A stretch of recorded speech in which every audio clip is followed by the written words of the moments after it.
Bienvenidos al podcast del Centro Cristiano de Sarchí. Nos alegra tenerte con nosotros. Esperamos que la prédica de esta semana sea una gran bendición para tu vida.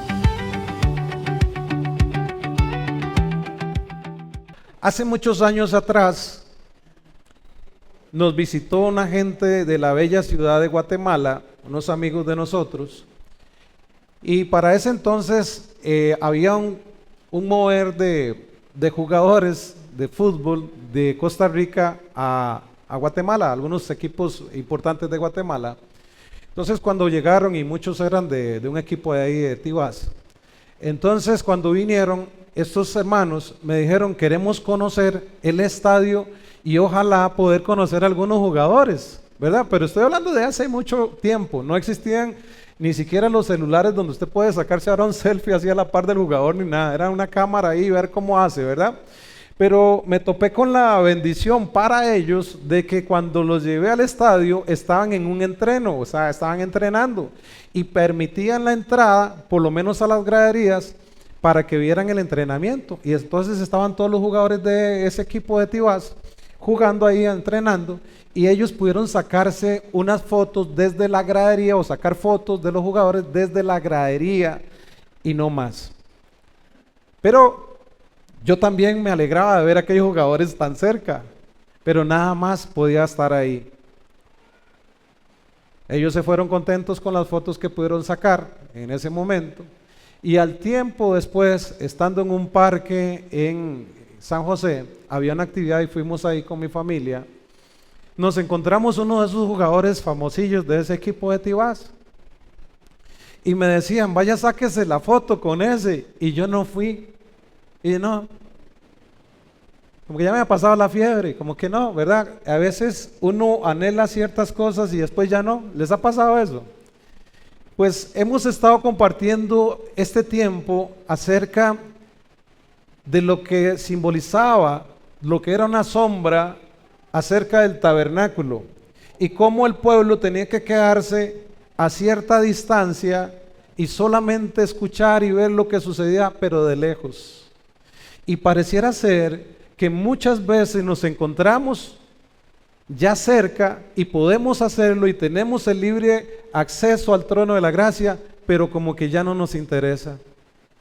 Y quiero en esta mañana decirle que el velo fue rasgado para que nosotros tuviésemos acceso directo a la presencia de Dios mismo.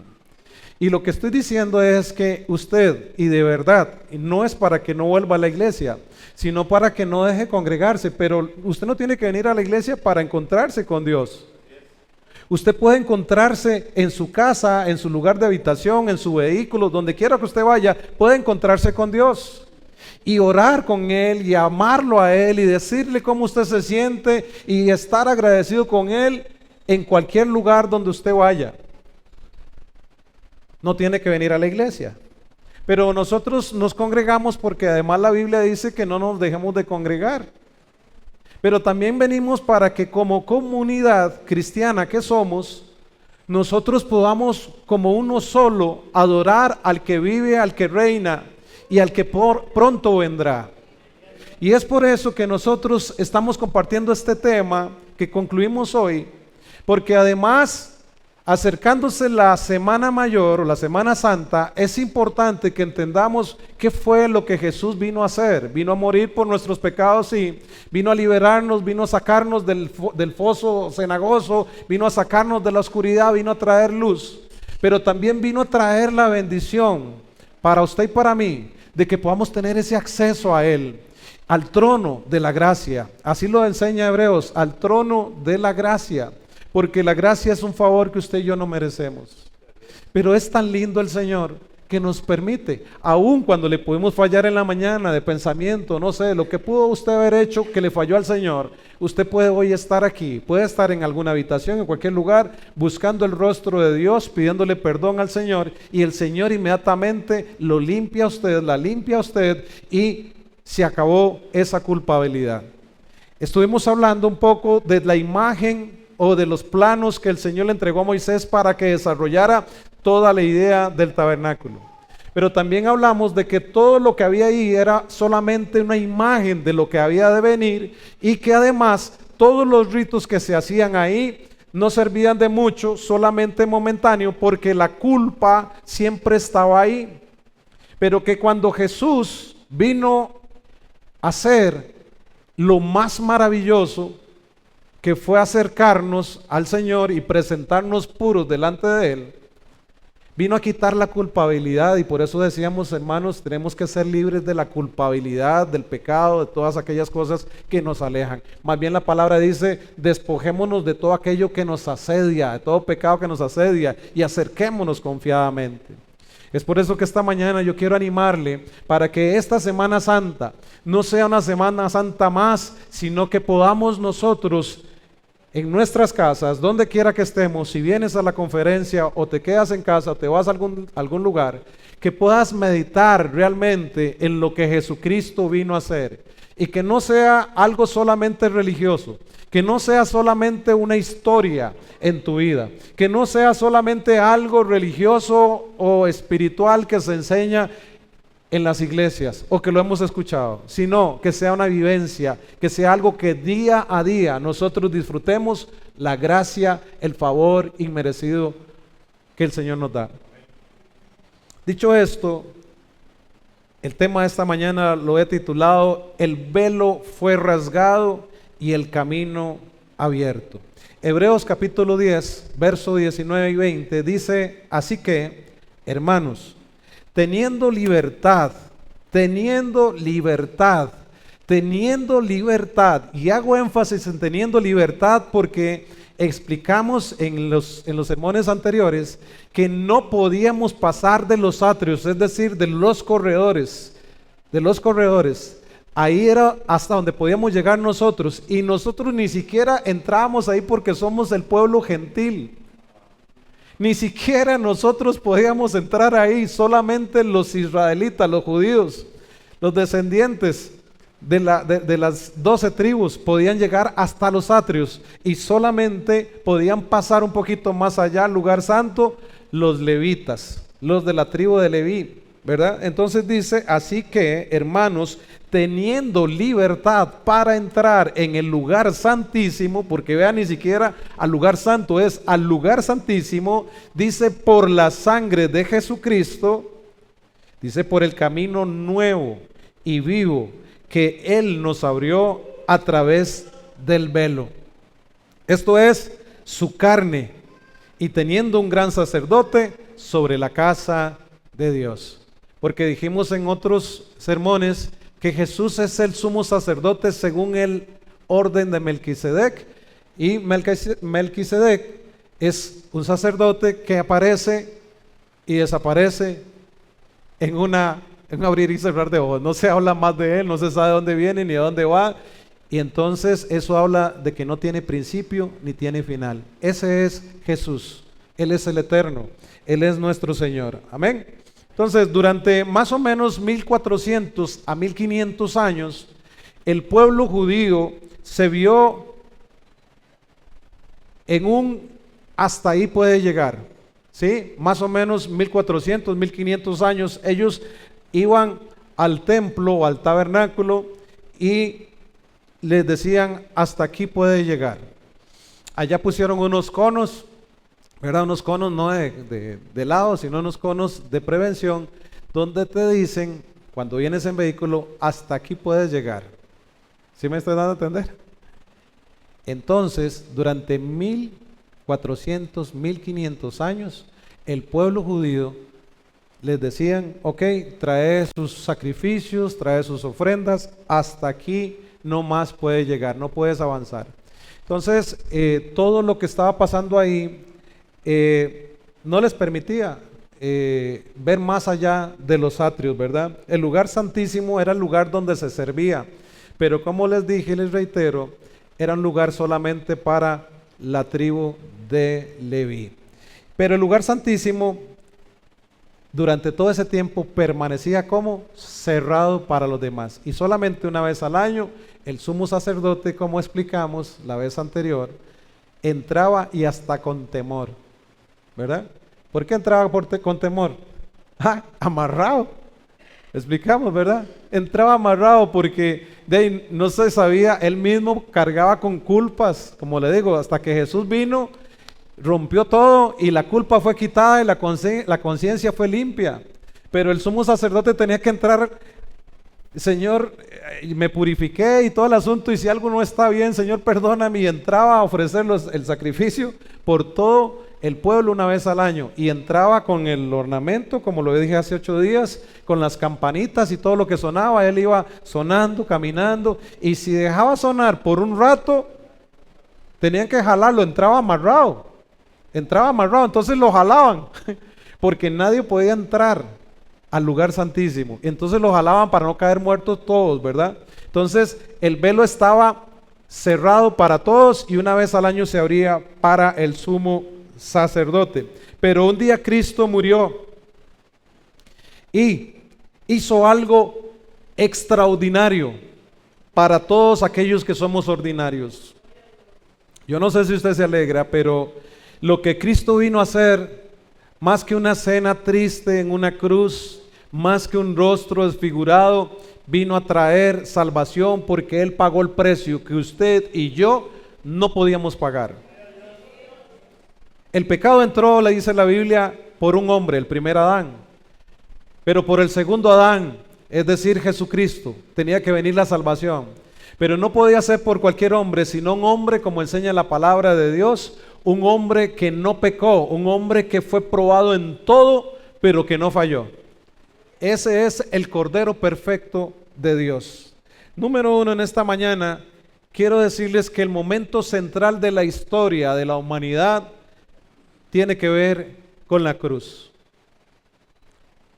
Mateo capítulo 27, verso 50-51, leo más o menos, dice: mas Jesús, habiendo otra vez clamado a gran voz, entregó el Espíritu, y he aquí el velo del templo se rasgó en dos. Este velo, dije en algunas otras ocasiones, no era algo pequeño, era algo muy grande. El velo no era una cortina de seda o de, ¿cómo se llama estos materiales? De tergal. No era una cortina de esas. Era una cortina bien grande y bien gruesa, ¿verdad? Esa cortina separaba el lugar, como dije, el lugar santo del lugar santísimo, ¿verdad? Y obviamente en el lugar santísimo era donde residía la presencia de Dios. Ahí estaba el arca, el pacto, con los elementos que les mencionamos la otra vez, y ahí era donde posaba la presencia de Dios. No era que Dios estaba encerrado ahí, ¿verdad? No se salga de la tapa, no le quitemos el propiciatorio, no. Era algo simbólico, era algo que era una sombra, aunque ahí estaba el Señor, pero era algo de lo que había de venir, y eso lo explicamos la otra vez, ¿ok? Entonces, en el Talmud, ¿verdad? Que algunos han escuchado del Talmud. El Talmud significa, la palabra significa aprendizaje o enseñanza, y esto eran libros escritos, ¿verdad? De los rabinos. Era como la ley oral de lo que ellos interpretaban también. A veces se tenían sus agarronazos porque interpretaban una cosa y la otra, entonces iban variando y ellos lo iban escribiendo. Entonces en el Talmud, no voy a entrar mucho en eso, pero en el Talmud ellos escribieron que el velo más o menos de grueso era de 4 dedos. 4 dedos normales, ¿verdad? Como los mido, digo yo normales, yo no digo son anormales, pero más o menos si yo mido, ¿cuánto mide esto de acá aquí? Son unos 8 centímetros más o menos. Entonces usted se puede dar la idea de cuánto medía el grosor de ese velo, ¿sí? Entonces no era cualquier cosita, ¿verdad? Era hecho de y tejido, ¿verdad? Con lino fino, ¿verdad? También, y tenía también ahí otro, ahorita me fijo por ahí, tenía otro lino, sí, había otra materia ahí, pero bueno, era así de grueso y entrelazado y tejido, ¿verdad? Pesaba tanto que, escuche, dicen que cuando lo iban a lavar o limpiar, se necesitaban 300, más o menos 300 sacerdotes para bajarlo y después montarlo otra vez y sumergirlo y limpiarlo. Imagínense el montón que pesaba esa cosa, porque era grande, era una cosa y muy pesada, dicen, ¿verdad? Eso es lo que dicen en esta parte. Pero también Flavio Josefo, que fue un historiador, tenía de primera mano la información, porque él estuvo también en lo que era antes de que se destruyera el templo, allá en el año 70 por Tito. Él tenía la información de todo esto, ¿verdad? Entonces él habla de que era un tejido muy denso, ¿verdad? Muy resistente, y que, como hace 8 días dije yo de aquel pantalón Levi's, ¿verdad? Que usaban unos caballos para probar que no se rajaba. Dice que también el velo era tan fuerte que usaban o podían usar bestias para ver si podían romperlo y no se rompía, porque era algo muy, muy fuerte. Entonces, ¿por qué estoy haciéndole énfasis a todo esto? Es porque eso era un símbolo de que no podíamos pasar nadie podía pasar ahí.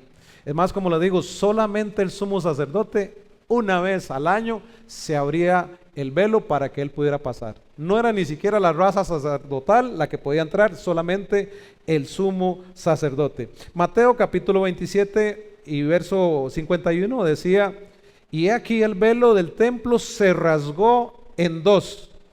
Pero escuche, yo lo dejé ahí al principio, pero ahora lo voy a leer todo. Dice: de arriba. Esto hay un símbolo aquí, hay un simbolismo. Dice: y la tierra tembló y las rocas se partieron.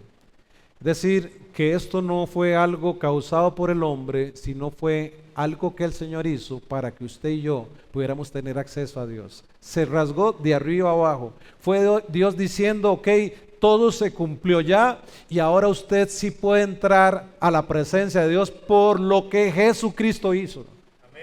Amén. Eso es importante que lo tengamos. Entonces el texto enfatiza eso: se rasgó de arriba hacia abajo. Fue un acto divino, de índole legal inclusive, porque la palabra de Dios dice que en la cruz fue ¿qué? Clavado el acta de ¿qué? De decretos que nos culpaba a usted y a mí, que nos decía: nosotros no tenemos salvación, no podíamos comprar la salvación. El hombre ha hecho esfuerzos. La iglesia tradicional muchas veces vendieron unas cuestiones que se llamaban indulgencias, y la gente iba y compraba porque tenían desconocimiento de la palabra de Dios, y entonces la indulgencia lo que les daba era como un pase de salvación, y a veces hasta momentáneo, porque si no el negocio se acababa. ¿Sí me estoy dando a entender? Pero la palabra de Dios nos enseña que nosotros, el esfuerzo y las religiones, que hay cantidades de religiones. Decía un canto: hay más religiones que en el mundo que niños felices. Porque la religión es lo que el hombre inventa para acercarse a Dios, pero el Señor no es una religión. Con el Señor debemos tener nosotros una relación. Y por eso es que se da esto tan importante, que el velo se rasgue, porque el Señor está interesado en que usted y yo no tengamos una religión, sino que tengamos una relación, intimidad con Él.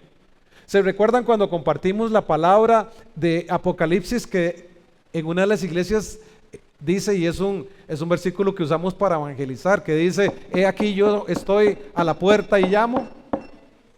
Si alguien escucha, ¿se recuerdan? ¿Saben qué? Es Apocalipsis 3:20. ¿Saben qué? Las demás iglesias dicen que el Señor estaba ahí, pero en esa no se encontraba el Señor. Y muchas veces en nuestra vida el Señor no está. Tenemos conocimiento, tenemos mucha información, conocemos teología, pero el Señor ya no está ahí. Lamentablemente estamos muertos espiritualmente, amados.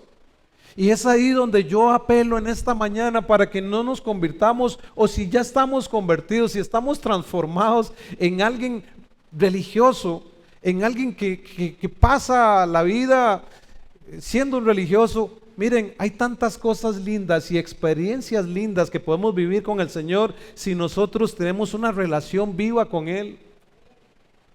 A veces parecemos locos hablando con el Señor.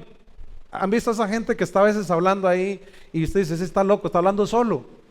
Yo soy uno de esos. Estoy hablando y no sé qué, y sí, no, vieras que, ¿y con quién está hablando? Con el Señor. Y la gente dice: sí, de verdad que está loco. Pero la Biblia dice que estamos locos para el mundo, pero cuerdos para Dios. No le dé vergüenza. Porque el Señor lo que quiere es que nosotros, ahora no es que tiene que andar hablando siempre con el Señor, ahora si usted quiere, ande, pero lo que me refiero es que nosotros lo que necesitamos es tener una relación viva con el Señor, conocerle de verdad, escuchar su voz. Y decíamos, ¿cuántos hemos escuchado la voz de Dios como Reina Valera? ¿Cuántos hemos escuchado la voz de Dios como versión internacional? Como la versión El Viviente. ¿Cuántos hemos escuchado? No sé, póngale el nombre a la versión que usted lee. El Señor sigue hablando hoy. No espere que ¿verdad? Como dicen a veces, le suelten una palabrita. Hay gente que sigue emisoras y suélteme una palabrita, pastor. No. Agarre, ¿para qué le va a soltar un pastor una palabrita si la palabra está aquí? Reciba la palabra de Dios, lea la palabra de Dios, escuche la palabra de Dios también. Yo a veces estoy tan ocupado en el trabajo que me pongo unos audífonos y lo que paso escuchando es la palabra de Dios.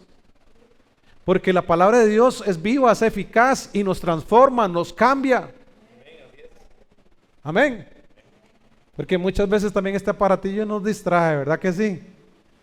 Estamos leyendo a veces y entra, suena ¡plin!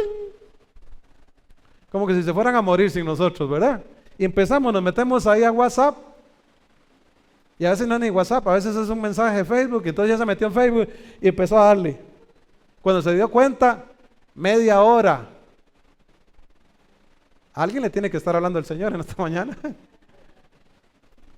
Y cuando estamos leyendo muchas veces nos da sueño o qué sé yo. Pero yo quiero animarle. Más que usted se sienta hoy culpable es...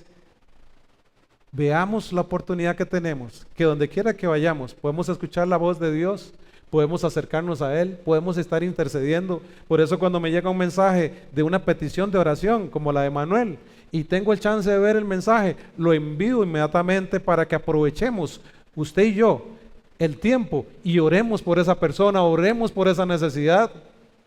Porque cuando el pueblo de Dios se une, se pone de acuerdo en algo, Dios escucha además. Ven, ese es el privilegio que tenemos, porque el velo se rasgó en dos. Podemos ir a clamar a Dios e interceder. El acceso a través de esto fue solo a través de la misericordia y la gracia de Jesús. ¿Saben por qué digo que índole legal? Porque la puerta estuvo cerrada por miles de años, por lo que sucedió en el jardín del Edén. Y se abrió de par en par. No se abrió o entreabrió, se abrió de par en par. El acceso ha sido abierto. No va a ser abierto, ha sido abierto. Diga conmigo, ha sido abierto. Eso es que ya sucedió. Muy bien, número 2, el velo representaba el cuerpo de Cristo. Como les decía, todo era representación de lo que había de venir. Y el velo representaba a Jesucristo. El cuerpo de Jesús tuvo que haber sido rasgado literalmente para que esto tuviera un efecto como el que tenemos hoy. Hebreos lo revela de esta forma. Hebreos 10:20 dice, por el camino nuevo. Es decir, aquí hay un nuevo pacto además. Dice, por el camino nuevo y vivo que Él nos abrió a través del velo, esto es, de su carne. El velo solamente significaba la humanidad de Cristo, ¿verdad? Y cuando su cuerpo fue entregado en la cruz, la barrera que había entre Dios y el hombre fue removida. ¿Cuántos se alegran de eso? Yo me alegro. Charles Spurgeon dijo, el velo fue rasgado porque la verdadera sangre había sido derramada. ¿Cuántos animalitos murieron en todos esos 1500 años, 1400 años? Murieron cantidades, inocentes, no habían hecho nada malo. Pero era solamente una sombra de Jesucristo, porque Jesucristo no hizo nada malo. Es por eso que Él es el Cordero perfecto de Dios. Y Él vino a morir en lugar suyo, en lugar mío. Vean, les explico. Usted y yo éramos los que merecíamos que esta cara linda que usted se ve en el espejo todos los días y que comienzas a cantar cuán maravillosas son tus obras, oh Señor, ¿verdad? Porque además tienes buen autoestima, ese pelo y ese cabello, ¿verdad? Toda esa parte linda que usted se ve, eso debería haber sido desfigurado completamente, el mío y el suyo. Su cuerpo lastimado y destruido. Usted y yo merecíamos eso y lo merecemos, pero la gracia de Dios hizo que Jesucristo tomara su lugar y mi lugar, y es por eso que debemos estar felices y contentos en esta mañana, porque alguien tomó mi lugar. Además, alguien borró todo mi expediente que decía todo lo malo que había hecho de ahí para atrás y lo sigue haciendo.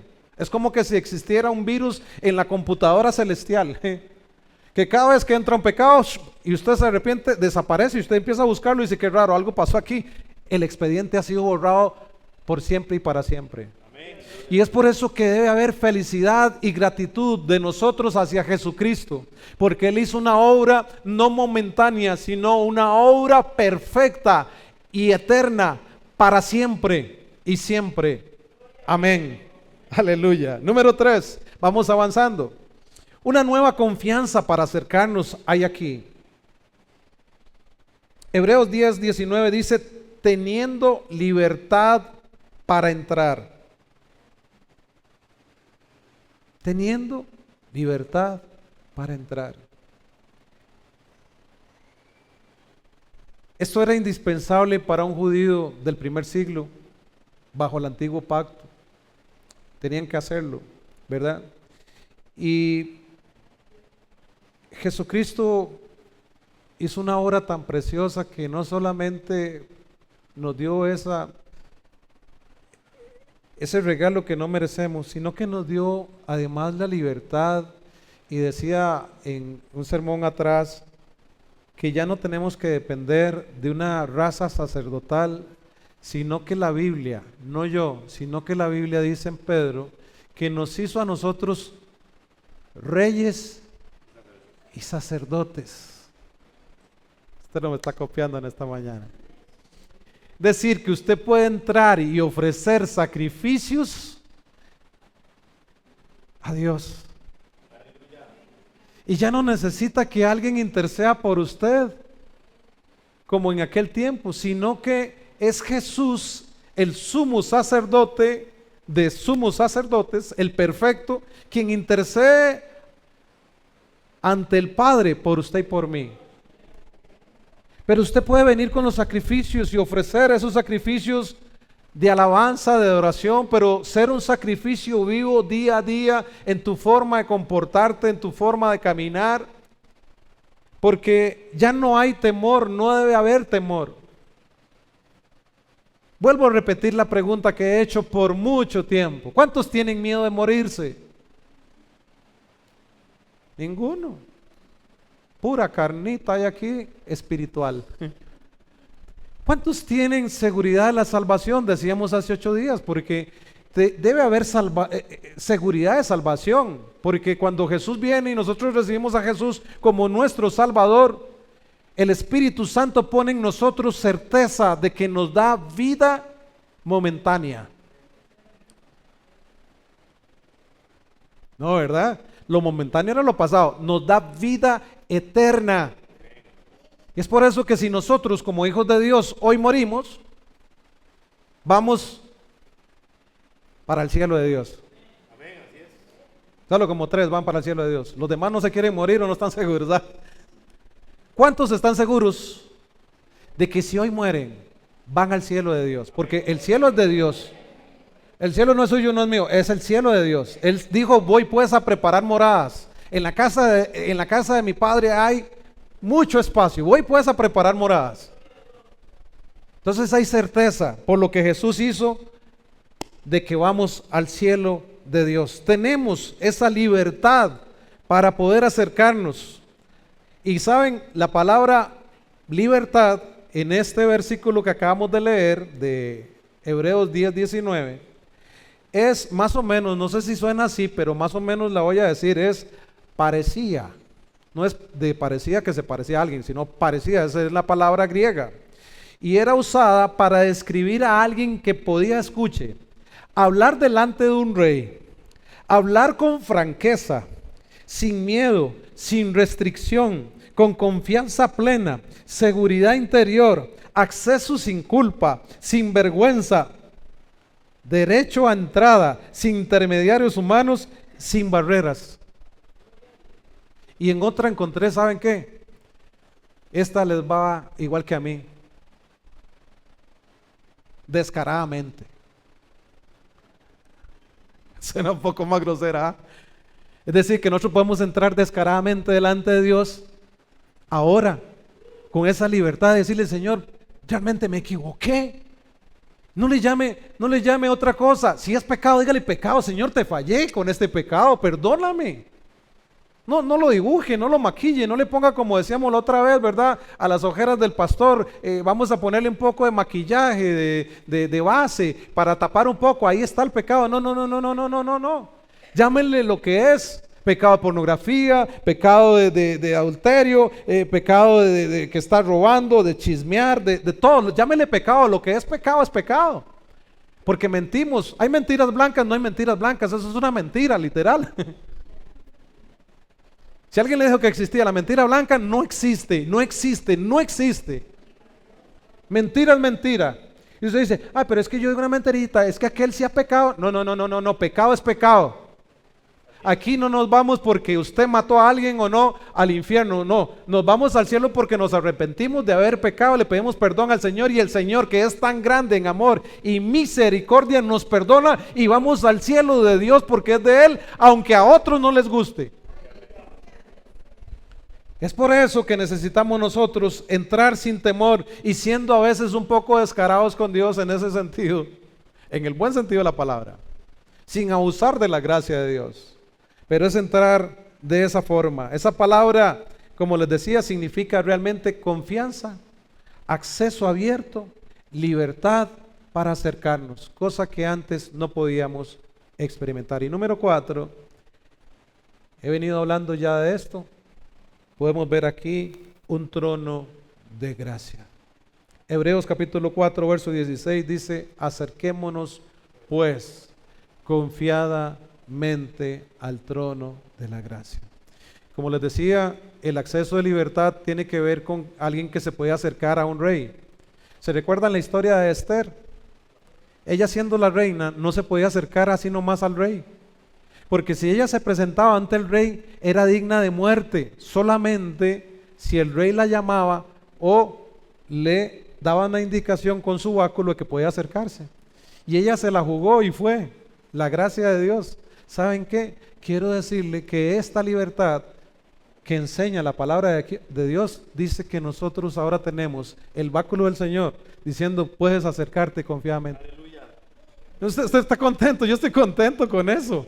Porque puedo fallarle de miles formas al Señor y puedo acercarme aún así al Señor. Eso no se llama acercar egoísta ni hipócrita, eso se llama gracia, se llama misericordia siendo derramada día con día.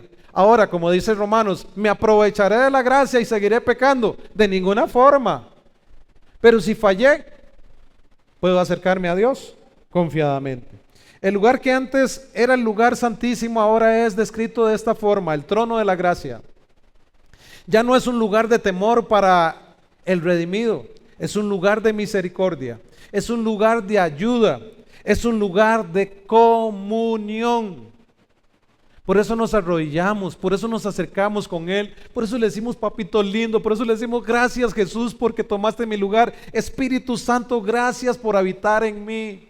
Gracias por guiarme a Jesús, por enseñarme a orar, por interceder por mí, porque la palabra de Dios dice que muchas veces usted y yo no sabemos cómo orar, pero que el Espíritu Santo intercede por nosotros y con gemidos. Debemos darle gracias a Dios. Debemos darle gracias a Dios. Le contaba a Rigo el miércoles que estando haciendo nosotros una lección hace unos días, la mentoría que nosotros llevamos, mi esposa y yo, me acordé, y creo que en algún momento lo mencioné acá, de que comenzando yo en el área ministerial como pastor allá en el Centro Cristiano Heredia, pastor de jóvenes, llegó una hermana de la congregación muy atribulada porque había un amigo de ella que se estaba muriendo, literal se estaba muriendo, tenía una cirrosis, pero bien fuerte, ¿verdad? Y ya lo habían desahuciado, ya le han dicho, no, el hombre aquí ya, despídase de él porque ya se va a morir. Y llegó al centro cristiano buscando un pastor ungido y solo me encontró a mí. No había nadie, todos se habían ido a almorzar o no sé. Y me dice, ando buscando un pastor. Y le digo yo, y no hay nadie, solo yo. Dice, pues a usted me lo llevo. Me agarró, me metió en el carro y me atravesó por todo el Hospital Viejo de Heredia. Me metió por un lado y como ella trabajaba en la caja, andaba su gafete, y entonces yo no sé cómo hizo, pero cuando me di cuenta, estaba ya en el salón donde estaban todos los enfermos. Parecía el estanque Bethesda, ¿va?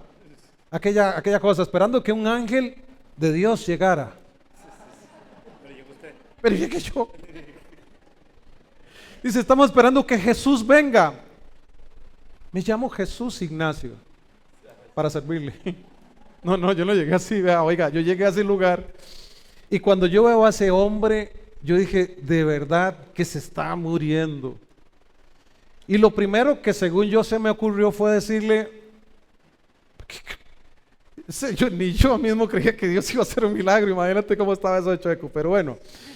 Y yo era el pastor, y yo voy y le digo, mira, el Señor está más interesado en su alma que en sanarlo verdaderamente, ¿verdad? Entonces él se queda como, sí, seguro me da los santos óleos, ¿verdad? Pero entonces yo le dije, bueno, vamos a hacer una oración de fe y usted entregue su vida a Jesucristo. Y bueno, el asunto es que el hombre termina llorando y los de las otras camas también querían recibir del Señor. Y hicimos una oración ahí, al final terminé orando para que el Señor hiciera, si era la voluntad de Él, un milagro.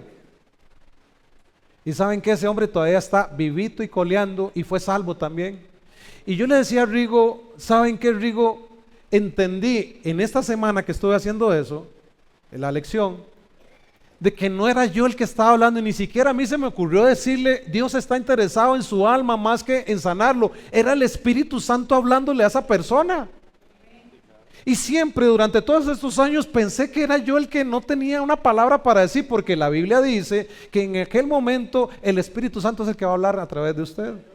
Que no nos preocupemos de qué vamos a decir, sino que el Espíritu Santo va a hacer. Y el Señor me usó con todas mis carencias, con todas las cosas, me usó para llevar un milagro de salvación a esa persona, pero además físicamente el Señor lo sanó. Y yo no sé, porque él lo que tenía ya era un ganchito, yo lo he dicho muchas veces, ya no tenía higos, estaba botando por la boca, botaba pedazos de no sé, sangre y todo, ya estaba. Y yo no sé si el Señor le puso un hígado o le dejó el gancho. Para mí es más milagro que esté viviendo con el gancho. Porque ¿quién no va a vivir, verdad, con un hígado nuevo? Pero si ya lo habían desahuciado y tiene el ganchito nada más ahí del hígado, para mí es más milagro eso. Y yo no sé qué el Señor hizo, pero lo hizo. Y esto se lo digo porque usted tiene al mismo Señor, el mismo Espíritu que me usó a mí, lo va a usar a usted donde quiera que usted vaya. ¿Cuántos dicen amén en esta mañana? John Owen dijo, donde antes el pecador encontraba juicio, ahora el creyente encuentra gracia, favor inmerecido, gracia, favor inmerecido. Y concluyo, el tabernáculo enseñaba distanciamiento. La cruz declaró acceso libre para usted y para mí. El sistema antiguo señalaba el problema, el pecado. Cristo trajo la solución. Antes un sacerdote una vez al año con sangre ajena de un animal ofrecía un sacrificio. Ahora todo creyente en todo momento por la sangre de Cristo tiene acceso a la presencia de Dios. El velo se rasgó, el camino fue abierto y ahora tenemos acceso al trono de la gracia de Dios. Amén. Esta mañana quiero que usted se lleve ese pensar, que esta Semana Santa que inicia hoy, o esta semana que es dedicada a reflexionar, que realmente reflexionemos. Decía alguien, Dios no quiere una Semana Santa, quiere una vida santa. Bien, entonces reflexionemos. Si hay algo que tengamos que arreglar porque nuestra vida no está en la condición que Dios desea que esté, arreglemos esa. Hoy vamos a celebrar la cena del Señor y de hoy en 8 vamos a celebrarla también. ¿Cómo no la vamos a celebrar? Si hubo un Viernes Santo de muerte, tuvo que haber un domingo de resurrección. Porque si no, el sacrificio no hubiese tenido todo el efecto. Tiene que haber una resurrección, porque en el momento en que Jesús vence la muerte es cuando Él resucita. Y es por eso que Pablo dice: ¿dónde está, oh muerte, tu aguijón? ¿Dónde, oh sepulcro, tu victoria? Sorbida es la muerte. Ay, ay, ay. Dios, Jesús venció la muerte y por eso vamos a celebrar. Y en esta mañana yo quiero animarte para que, si hay algo que le has fallado al Señor durante esta semana o hoy o en este rato que has estado acá, que te pongas en condición para tomar la cena del Señor. Pero lo he dicho, amados, y lo digo con amor y con respeto, pero si tu condición es una condición de pecado, no tomes la cena, porque es lo que la palabra de Dios enseña, no yo. No es que yo restringo, no, es la palabra de Dios dice que si vivimos en una situación de pecado, no la celebremos porque comemos juicio para nosotros, es condenación.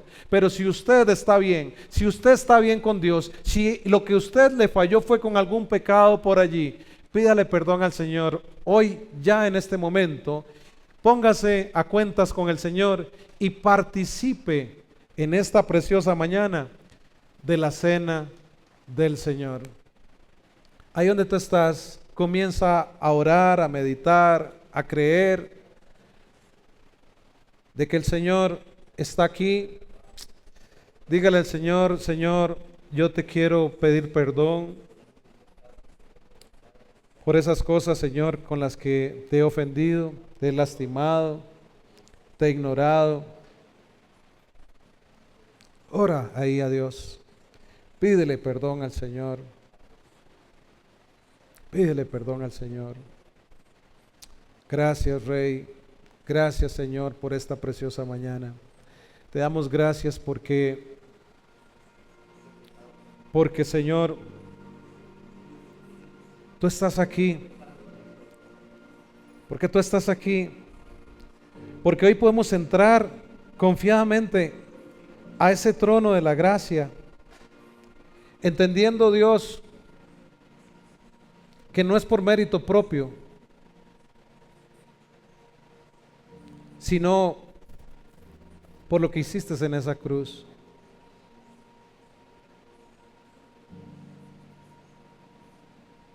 Señor, te doy gracias por este pueblo precioso, por el que tú decidiste morir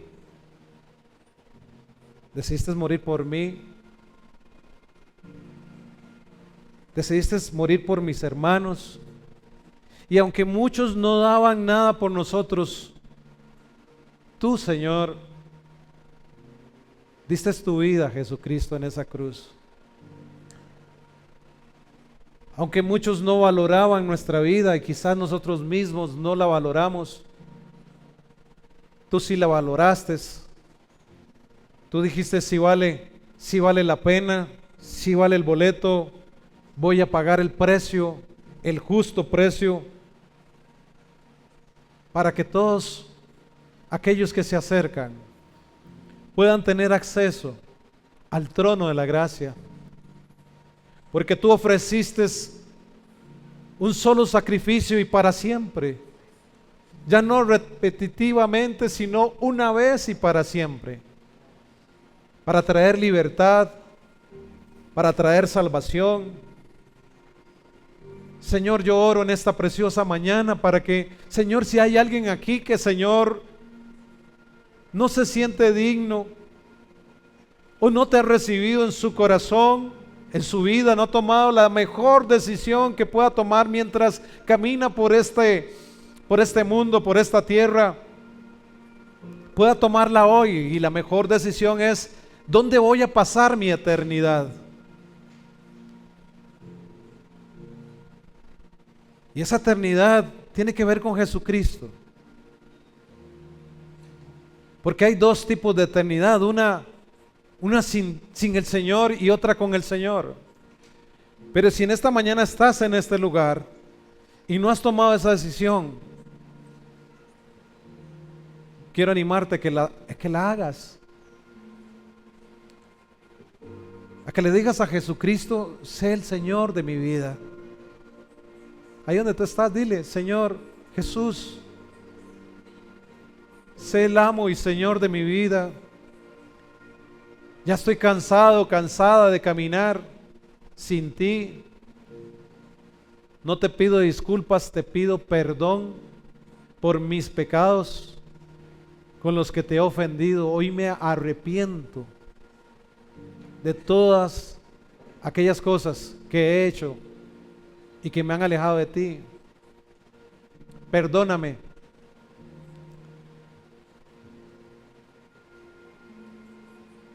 Límpiame de todo pecado y de toda culpa.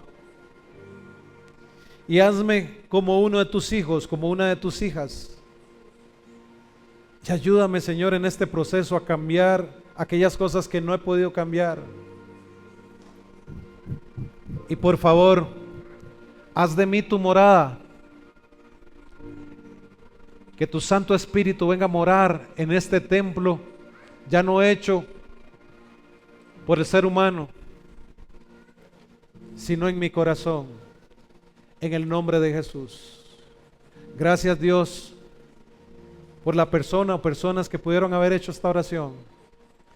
Te pido que les fortalezcas, que les animes día a día, Espíritu Santo. Gracias por la obra regeneradora que has hecho en esta mañana.